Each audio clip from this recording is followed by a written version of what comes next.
Hey there. If you're here, chances are something's been on your mind like something you might not even fully understand yet. Maybe it's feelings of frustration, guilt, or maybe just this nagging sense that parts of yourself aren't quite okay. And honestly, that's completely normal. We all have pieces of ourselves we'd rather keep hidden, tucked away where no one or not even we have to look at them too closely. But what if I told you those hidden parts hold the key to understanding yourself better and living a more authentic life? Today, I want to talk about something called the shadow self. Don't worry, it's not as spooky as it sounds. In fact, once you understand it, you'll see how powerful it can be for personal growth.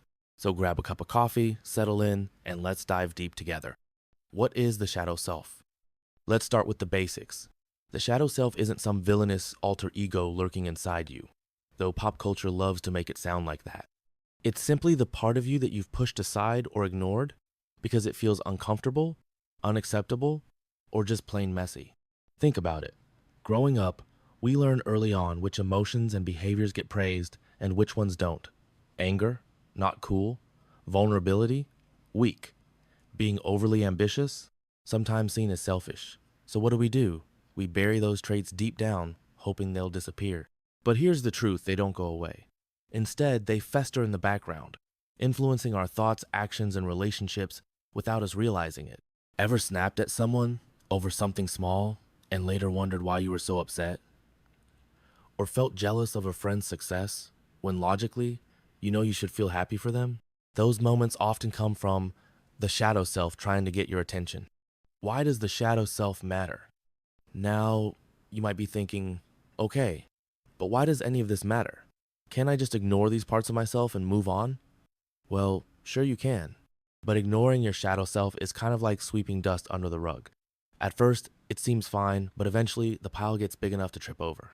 When we deny parts of who we are, we create inner conflict. That unresolved tension can show up as anxiety, self-sabotage, or even physical symptoms like headaches or fatigue. On the flip side, when you shine a light on your shadow self, when you acknowledge it and work with it, you open the door to incredible personal growth. You stop running from yourself and start integrating all the pieces of who you are. And trust me, that's where real freedom comes from. How do you recognize your shadow self? So, how do you actually spot your shadow self? After all, it's not like it sends you an email saying, "Hey, I'm here." One way to identify it is by paying attention to patterns in your life. Are there certain triggers that consistently set you off? People or situations that leave you feeling defensive or ashamed? These reactions often point to something deeper within you that needs attention. Another clue is projection. Have you ever looked at someone else and thought, wow, they're so lazy, or why are they always so angry? Chances are, those qualities you dislike in others mirror qualities you've rejected in yourself. It's like holding up a mirror we tend to judge most harshly, the things we refuse to accept about ourselves. And finally, dreams can be a goldmine for uncovering your shadow self. Pay attention to recurring themes or characters in your dreams. They often symbolize aspects of yourself that need acknowledgement. Facing the shadow self. Why it's hard but worth it. I won't sugarcoat it, facing your shadow self isn't easy. It requires courage, vulnerability, and a willingness to sit with discomfort. You might uncover memories or emotions you've spent years avoiding. But here's the thing. Every time you confront a piece of your shadow, you reclaim a bit of your power. You take back control from the unconscious forces driving your behavior. Think of it like cleaning out a closet. At first, it's overwhelming. You pull everything out, and it feels like chaos.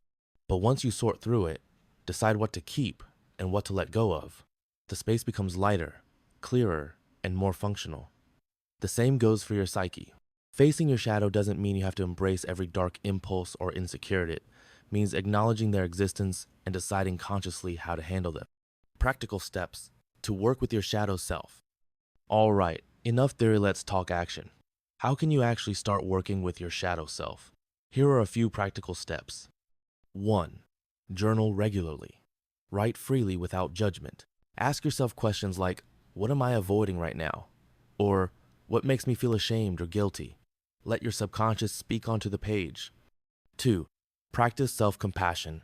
Remember, the shadow self isn't bad, it's human. Be gentle with yourself as you explore these hidden parts. Treat yourself like you would a close friend going through a tough time. 3.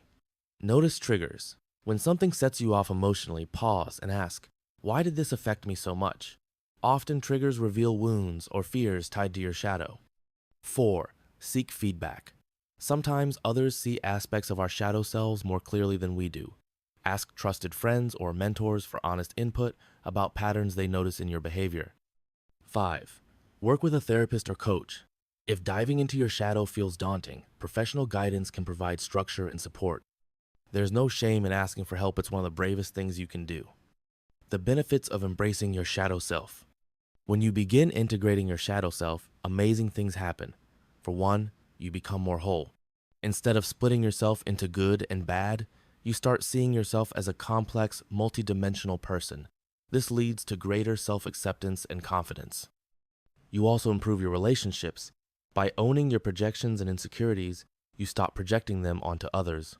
Suddenly, you find yourself less reactive and more empathetic. Conflicts decrease, and connections deepen. And perhaps most importantly, you step into your authenticity. Living in alignment with your true self, even the messy parts, brings a profound sense of peace. You stop chasing external validation and start trusting your inner compass.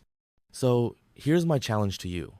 Take one small step today toward exploring your shadow self. Maybe it's writing in a journal, reflecting on a recent trigger, or simply sitting quietly and asking yourself, what am I afraid to face? Whatever it is, remember you're not alone in this journey. Every single person has a shadow self, and embracing yours is one of the most courageous acts of self-love you can undertake.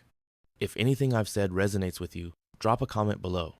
Share your thoughts, ask questions, or let me know what aspect of the shadow self you'd like to explore further. And hey, if you found value in this video, give it a thumbs up and share it with someone who might need to hear this message too. Thanks for being here, and remember, the path to wholeness starts with shining a light on the shadows. Until next time, take care.